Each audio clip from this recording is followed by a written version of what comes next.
தனியார் கல்விக் கழகங்களுக்கு பயிற்சி கட்டண விலக்கு 2026 ஜனவரி தொடங்கி ஓராண்டுக்கு சலுகை.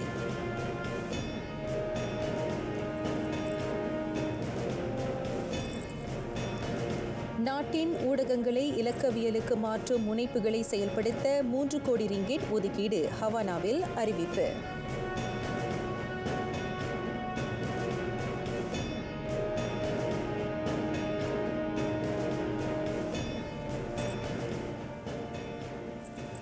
வணக்கம். சலாம் மலேசியா மடானி RTM தமிழ் செய்திகள் உங்களுக்காக. உங்களுடன் நான் பிரிசிலா பிரியா ஆரோக்கியசாமி. தனியார் கல்வி கழகங்களுக்கான பயிற்சி கட்டண விலக்கு 2026 ஜனவரியில் நடப்புக்கு வருகிறது. பாலர் பள்ளி, தொடக்கப்பள்ளி, இடைநிலைப்பள்ளி, திறன் கல்வி பயிற்சி மையங்கள் ஆகியவற்றுக்கு ஓராண்டுக்கு அந்த விலக்கு அளிக்கப்படுவதாக பிரதமர் டத்து ஸ்ரீ அன்வார் இப்ராஹிம் தெரிவித்தார். மாணவர்களின் நலன் கருதி நாட்டின் வரலாற்றில் முதன்முறையாக மடானி அரசு இந்த திட்டத்தை முன்னெடுத்துள்ளது. கற்பிக்கப்படும் கல்வி, வழங்கப்படும் பயிற்சிகள் ஆகியவற்றின் தரத்தை உயர்த்துவதில் தனியார் கல்விக்கூடங்கள் முழு கவனம் செலுத்த இது வழிகொள்ளும் என பிரதமர் நம்பிக்கை தெரிவித்தார். சிறந்த மனித மூலதனத்தை உருவாக்க மாணவர்களுக்கு சிறப்பான கல்வியும் திறன் பயிற்சிகளும் வழங்கப்படுவது இன்றியமையாதது.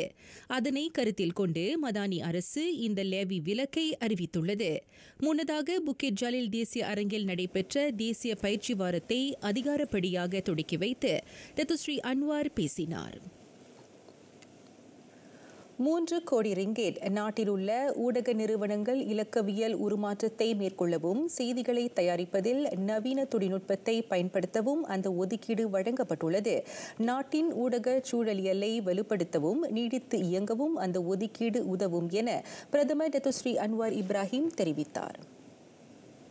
நாடு விடுதலை பெற்றது முதல் இதுவரை ஊடகத்தாருக்கு ஒதுக்கப்பட்டிருக்கும் மிகப்பெரிய தொகை இதுவென பிரதமர் பெருமிதம் தெரிவித்தார்.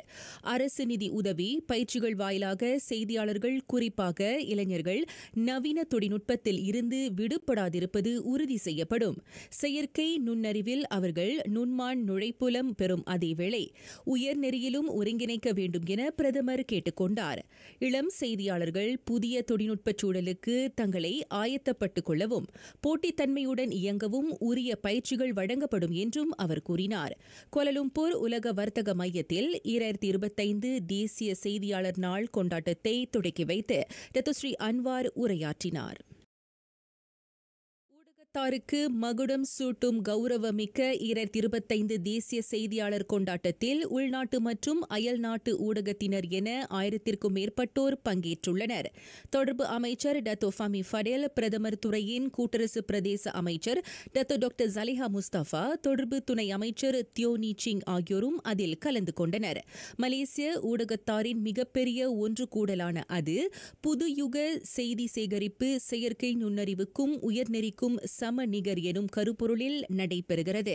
பர்னாமா வாயிலாக தொடர்பு அமைச்சு அதனை ஏற்பாடு செய்துள்ளது. நாட்டின் செய்தித்துறைக்கு பங்களித்தோரை பாராட்டும் வகையில் 2025 ஹவானா சிறப்பு விருது, 2025 ஹவானா விருது ஆகியவை வழங்கப்பட்டன. உடல் நலிவுற்றிருக்கும் மூத்த செய்தியாளர் மூவருக்கு தபோங் காசே அட் ஹவானா நிதி உதவியையும் பிரதமர் இன்று வழங்கினார். தமிழ்நேசன், மக்களோசை நாளிதழ்களில் பணியாற்றிய மூத்த செய்தியாளர் திருமுருகனும் அவர்களுள் ஒருவராவார்.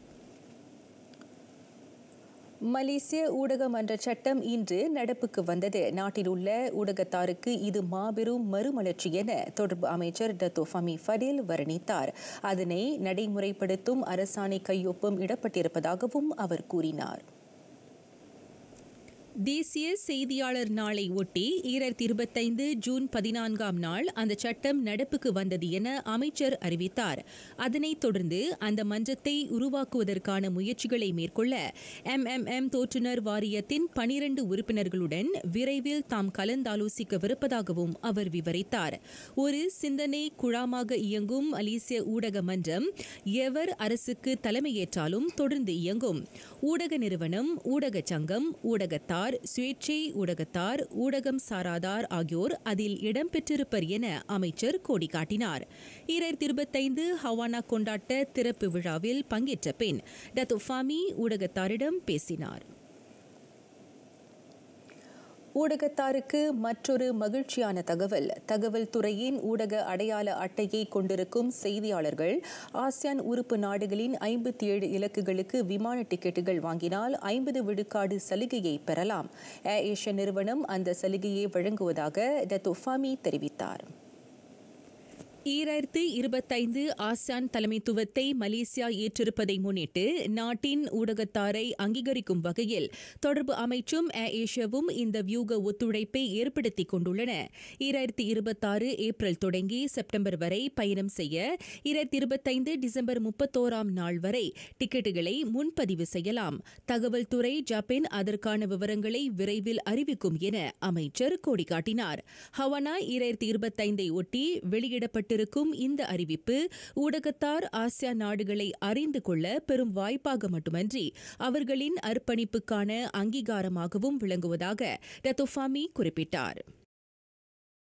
முன்னதாக நிகழ்ச்சியில் வரவேற்புரை ஆற்றிய தொடர்பு அமைச்சர் பகுதி நேர ஊடகத்தாரின் நலன் காக்க இவ்வாண்டு 53,100 ரிங்கேட் ஒதுக்கப்பட்டிருப்பதாக குறிப்பிட்டார். சுயதொழில் சமூக பாதுகாப்பு திட்டம் SKSPS மற்றும் ஐசரான் KWSP திட்டம் ஆகியவற்றில் அவர்களை இணைத்துக் கொள்ளும் பொருட்டு அந்த ஒதுக்கீடு வழங்கப்பட்டது. அதில் 37,000 ரிங்கேட் SKSPS ஆக பயன்படுத்தப்பட்டதாகவும் அவர் கூறினார். பணி ஓய்வு பெற்ற பின் ஊடகத்தார் நலன் பேண 15,930 ரிங்கேட் அதில் ஒதுக்கப்பட்டிருப்பதாகவும் டத்தோ ஃபாமி விவரித்தார். இதனூடே தொழில்நுட்பம் நெறிமுறைகள் ஆகியவற்றுக்கு இடையிலான சீர்மையை பேணுதலையும் 2025 ஹவானா கொண்டாட்டம் நுண்ணோக்குகிறது. புதிய தலைமுறை ஊடகவியல் செயற்கை நுண்ணறிவு நெறிமுறை ஆகியவற்றை பேணுகிறது எனும் இவ்வாண்டு அதன் கருப்பொருளுக்கு ஏற்ப அஃது அமைவதாக ஒலிபரப்பு தலைமை இயக்குநர் டத்தோ சுஹைமி சுலைமான் தெரிவித்தார். இலக்கவியல் யுக ஊக்கியாக செயற்கை நுண்ணறிவு அமைகிறது. எனவே மக்களின் நம்பகத்தை பேணும் வகையில் நடப்பு தொழில்நுட்பத்தை உள்வாங்கி ஊடக நிறுவனங்கள் செயல்பட வேண்டும் என அவர் அறிவுறுத்தினார். சிறந்த தொழில்நுட்பத்தை ஊடகங்கள் கொண்டிருக்க வேண்டும். நனிச்சிறந்த செய்தியாளராக ஒருவர் இருப்பினும் தொழில்நுட்பத்தை அவர் கைக்கொள்ளவில்லையாயின் அவர் கால ஓட்டத்திற்கு ஏற்ற பயணத்தை மேற்கொள்ளவியலாது என அவர் நினைவுறுத்தினார். மக்களின் தேர்வு ஊடகமாக அமைய மலேசிய வானொலி தொலைக்காட்சி RTMமும் புதுமைகளை உள்வாங்கி பீடுநடை போட வேண்டும் என அவர் அறிவுரைத்தார். மக்கள் தேவைக்கு ஏற்ப படைப்புகளை ஊடகங்கள் தொகுத்து வழங்க வேண்டும். அதன் வழி மக்களுக்கும் ஊடகங்களுக்குமான தொடர்பு தொடர்ந்து பேணப்படும் என்றார் அவர். கோலாலம்பூர் அனைத்துலக வாணிக மையத்தில் நடைபெற்ற 2025 ஹவானா ஆய்வரங்கில் பங்கேற்ற பின்னர் டத்தோ சுஹைமி ஊடகத்தாரிடம் பேசினார். உப்சி மாணவரை ஏற்றிச் சென்று விபத்துக்குள்ளான பேருந்தில் நுட்ப கோளாறுகள் இல்லை என்பது கண்டறியப்பட்டுள்ளது.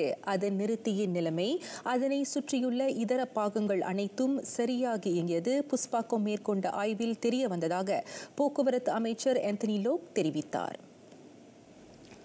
அந்த பேருந்தின் பிரேக் பட்டை உரசும் பட்டை நிறுத்தி ஆகியவற்றின் சீர்மை அது பயணம் செய்யும் போது சரியாக இருந்ததாக அமைச்சர் கூறினார். எனவே நுட்ப கோளாறுக்கு விபத்துக்கு காரணம் அன்று என்பது உறுதிப்படுத்தப்பட்டுள்ளது. பேருந்து வட்டகைகளும் சரியான நிலையில் இருந்தன. அதன் திசை மாற்றி ஸ்டேரிங்கும் சீரான நிலையில் இருந்தது. ஆகவே மாத நடவடிக்கை சாலையின் நிலை ஆகியவை அந்த விபத்துக்கு காரணமாக இருக்கக்கூடும் என நம்பப்படுகிறது. சாலை பயனர் பாதுகாப்புக்கு போக்குவரத்து அமைச்சு எப்பொழுதும் முதன்மை அளிப்பதையும் லோக் இவ்வேளையில் வலியுறுத்தினார். பேரா கிரீக்கில் சுல்தான் இட்ரிஸ் கல்வியியல் பல்கலைக்கழக மாணவர்களை உட்படுத்திய பேருந்து விபத்து. அதில் காயமுற்ற 7 3 மருத்துவமனைகளில் இன்னமும் சிகிச்சை பெற்று வருவதாக மாவட்ட இடைக்கால போலீஸ் தலைவர் DSP முகமது ஃபிர்டவுஸ் அப்துல்லா தெரிவித்தார்.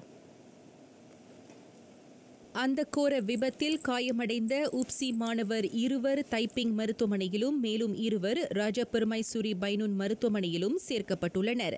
இதர மாணவர் 3 கெடா பாலிங் மருத்துவமனையில் சிகிச்சை பெற்று வருகின்றனர்.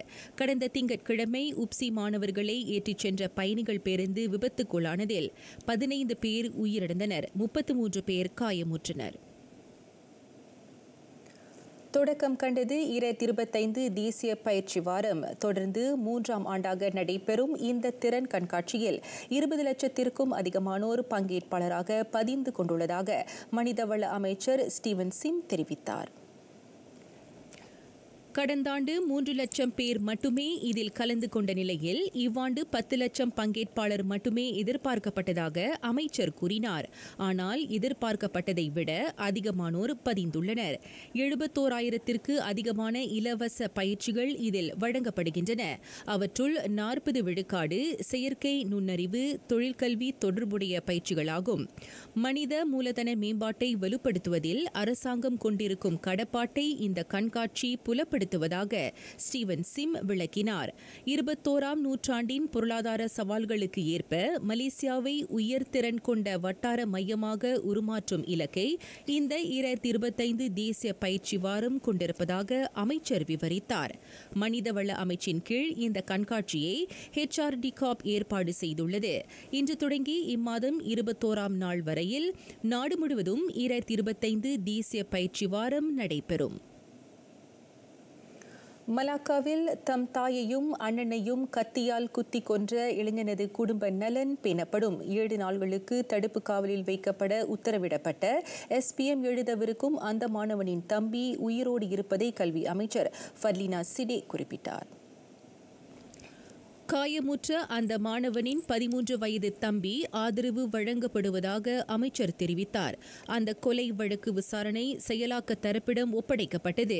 அந்த கொலை தொடர்பில் பல்வேறு ஆருடங்கள் எழுந்துள்ளன. எனினும் அவற்றை செயலாக்க தரப்பு ஆராய்கிறது. வரும் வியாழன் வரை அந்த மாணவன் தடுத்து வைக்கப்படுவான் என அவர் கூறினார். இவ்வேளையில் கல்வியில் கவனம் செலுத்துமாறு இவ்வாண்டு இறுதியில் SPM எழுதவிருக்கும் மாணவருக்கு அவர் அறிவுரைத்தார். மாணவரின் உடல் உளநலன் சீராக இருப்பதை உறுதி செய்யும்படி பெற்றோருக்கும் ஃபர்லினா இதனூடே அறிவுறுத்தல் விடுத்தார். கோலாலம்பூர் பிரிக்ஃபீல்ட்ஸ் ஜலன்தூன் சம்பந்தனில் உள்ள உணவகத்தில் நேற்றிரவு துப்பாக்கிச் சூடு நடத்தப்பட்டது. அதில் ஒருவர் நிகழ்விடத்திலேயே உயிரிழந்த வேளை மேலும் 2 காயமுற்றனர்.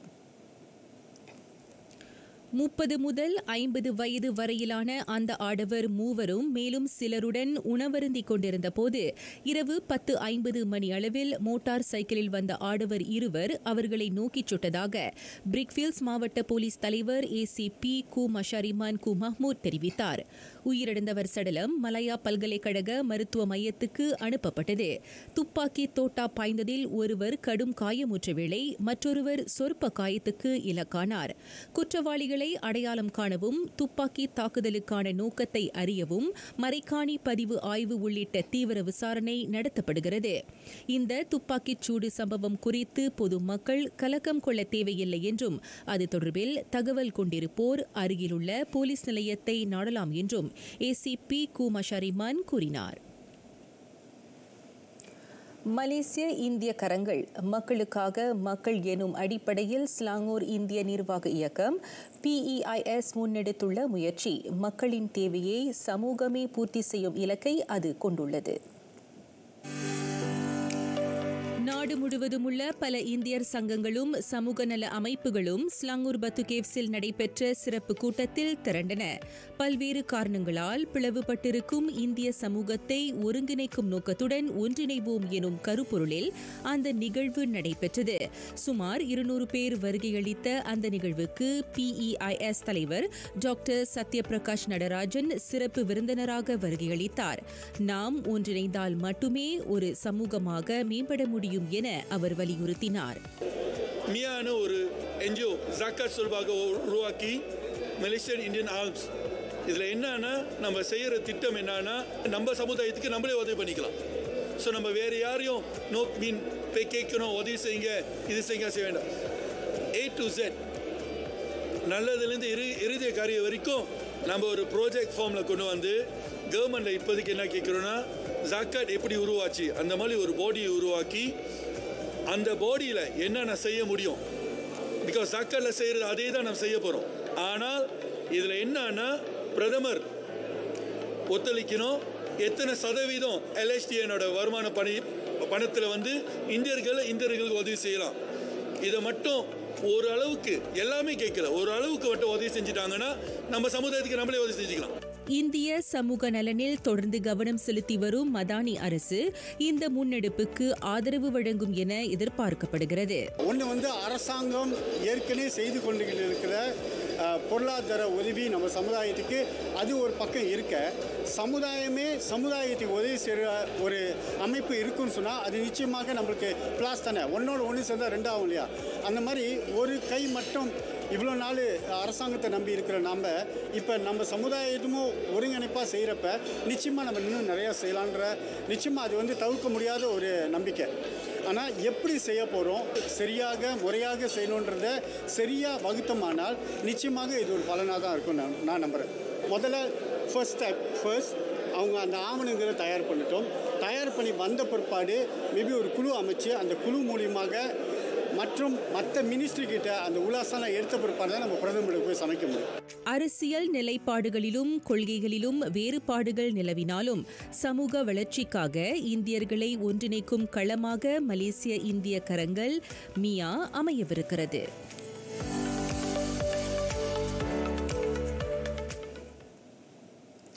காலமே எழுந்திருந்து கண்கள் மூன்றில் ஒன்றினால் மூலமே நினைப்பிராகில் முத்தி சித்தி ஆகுமே என்று மனத்தை அடக்கி ஊழ்கமாம் தியானம் மேற்கொள்வதால் பெரும் பேறுகள் அடையலாம் என அறிவுறுத்துகிறார் சித்தர் சிவவாக்கியர்.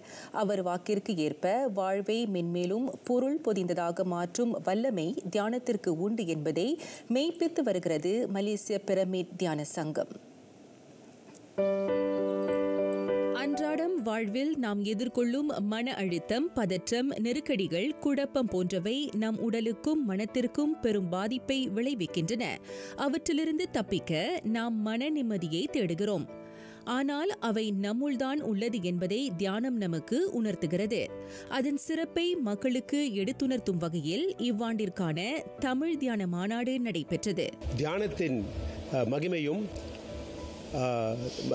அதோட நன்மைகளையும் இப்போ தெரிவிக்கிறது. ஒரு விழிப்புணர்வு கொண்டாடுறதுக்காக தான் இந்த மாநாடு நான் நடத்துகிறோம். தியானம் தான் ஒரே மாத்திரை எல்லா நோய்களுக்கும் நீங்கள் குணப்படுத்தலாம். இப்போ உள்ள மக்கள் ரொம்ப ஸ்ட்ரெஸ்ஃபுல் வாழ்க்கை வாழ்கிறாங்க. மக்கள் ஃப்ரம் 20 years to 80 years எல்லாமே ஸ்ட்ரெஸ்ஸில் வாழ்கிறாங்க. இந்த ஸ்ட்ரெஸ்ஸை விட்டு எப்படி வெளியே வருது? தியானம் தான் ஒரே ஒரு மருந்து அதுக்கு. தியானத்தின் வழி உடல், மனம் மற்றும் ஆன்மாவிற்கு கிடைக்கப்பெறும் நன்மைகள் குறித்து இந்த மாநாட்டில் விளக்கப்பட்டது.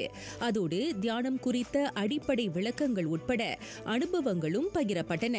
இந்நிகழ்வின் பங்கேற்பாளர் 450 பேருக்கு முறையாக தியானம் மேற்கொள்ளும் வழிமுறைகள் கற்றுத்தரப்பட்டன. வீக்லி ஒன்ஸ் மிஸ் சுகுணா எங்களுக்கு கற்றுக் கொடுப்பாங்க.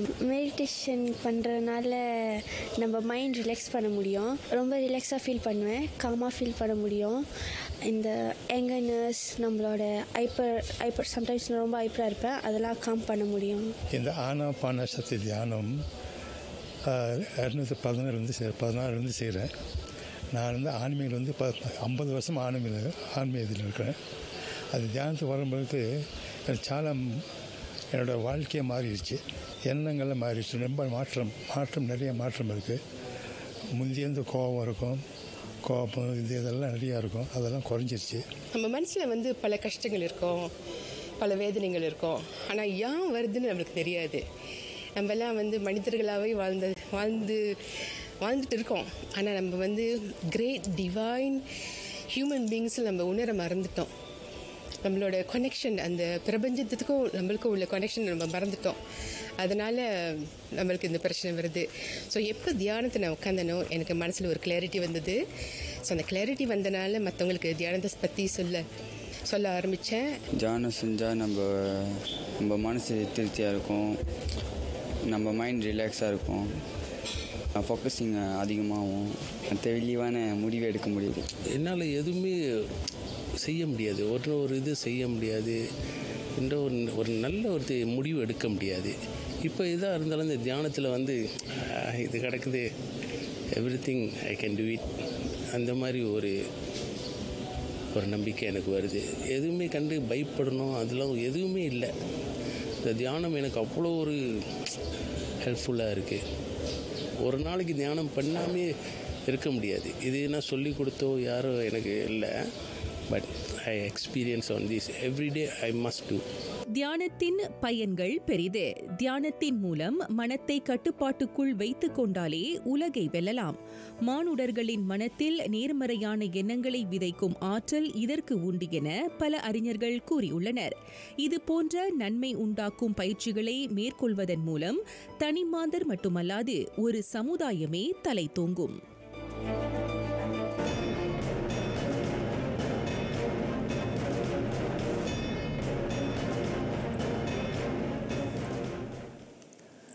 டாடா விமான நிறுவனத்திற்கு சொந்தமான அனைத்து போயிங் 787 ரக விமானங்களையும் ஆய்வுக்கு உட்படுத்த அதிகாரத்துவ தரப்பு ஆணை பிறப்பித்தது.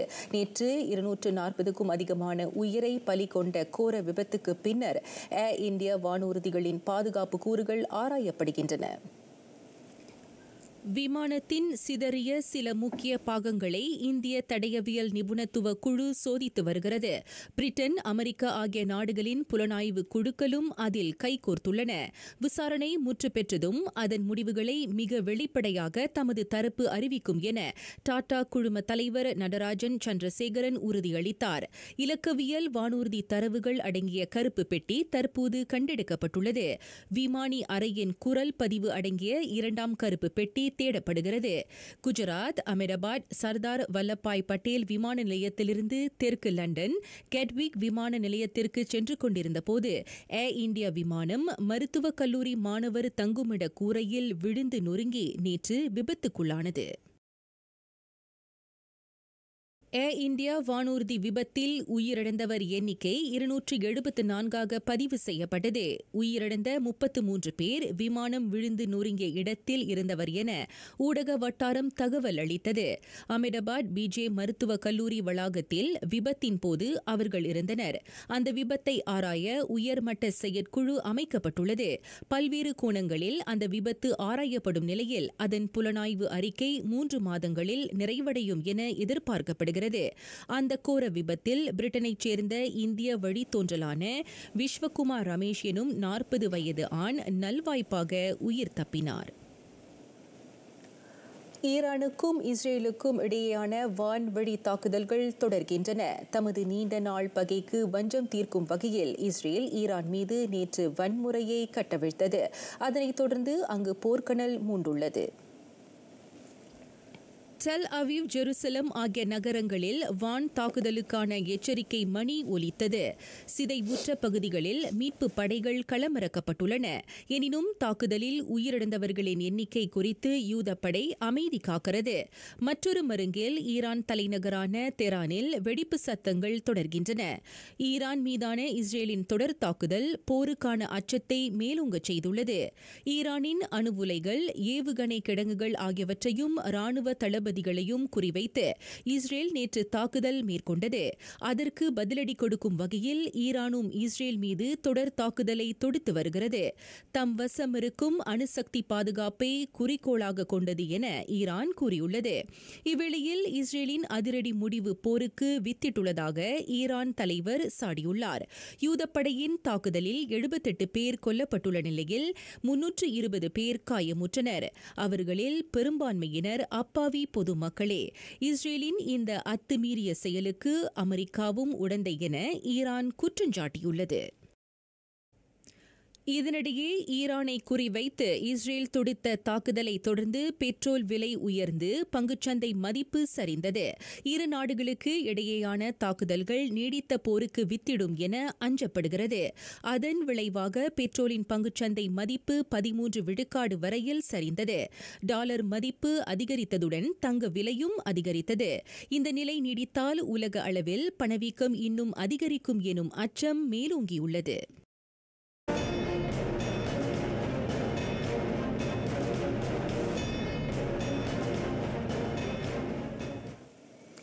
பத்தனி ஜயா காற்பந்து கிளப் முழுக்க இளைஞர்களால் வழிநடத்தப்படும் அந்த கிளப் இளைய தலைமுறையை விளையாட்டுகளில் ஈடுபடும் முனைப்பை கையாள்கிறது.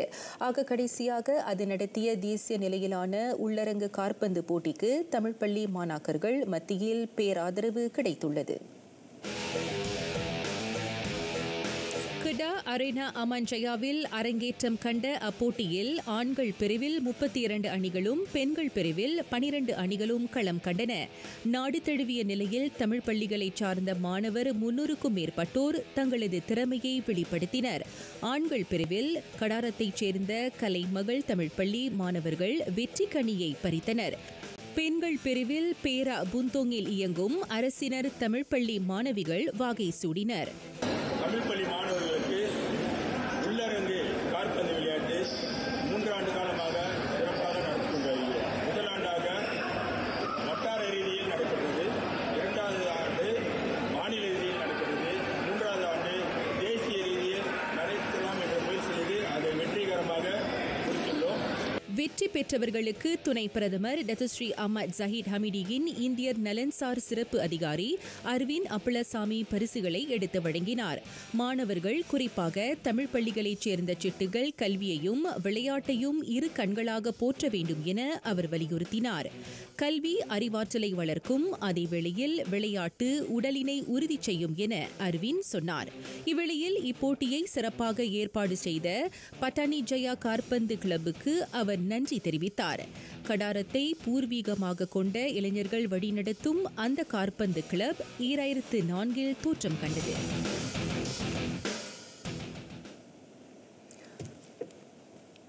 €13,63,00,000 அந்த தொகையில் ஜெர்மனிய மத்திய திடல் வீரர் ஃப்ளோரியன் விர்ட்ஸை வாங்க இசைந்திருக்கிறது லிவர்பூல். அந்த பிரீமியர் லீக் வெற்றியாளருடன் விர்ட்ஸ் 5 ஆண்டுகளை உட்படுத்திய ஒப்பந்தத்தில் கையெழுத்திடுவார் என அறியப்படுகிறது. ஜெர்மனிய புண்டஸ்லீகா அணியான பாயர்ன் லெவர்கூசனில் மிளர்ந்த அவரை லிவர்பூலை தவிர பாயர்ன் மியூனிக்கும் மான்செஸ்டர் சிட்டியும் தூண்டில் போட்டன. தி ரெட்ஸ் இதுவரையில் அதிக பொருட்செலவில் ஒப்பந்தம் செய்த வீரராக விர்ட்ஸ் விளங்குகிறார். முடிந்த பருவத்தில் அந்த ஜெர்மனியர் லெவர்கூசனுக்கான 45 முறை களம் கண்டதோடு 16 கோல்களை புகுத்தினார்.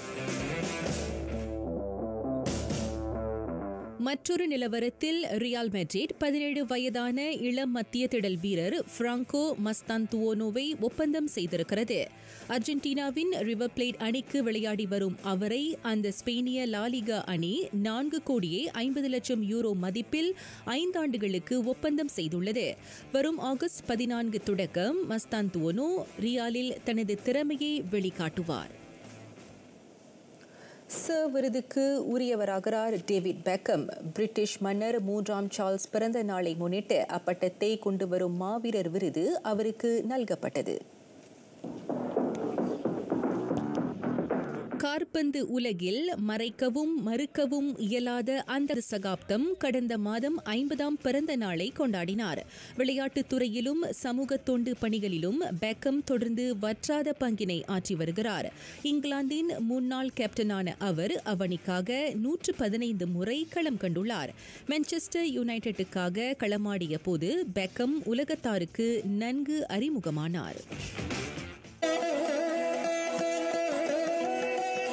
ஞானக்குரல். மதிப்போல் உடம்பினை மாசற நோக்கில் விதிப்போ யகலவிடும். உடம்பை மாசற்ற சந்திரனை போல் பாதுகாக்க வேண்டும். அதாவது உடலை நோய்கள், தீய எண்ணங்கள் ஆகியவற்றிலிருந்து காத்து அதன் இயல்பான நிலையை பேண வேண்டும் என ஆன்மநெறி இயம்புகிறார் ஔவை பிராட்டி.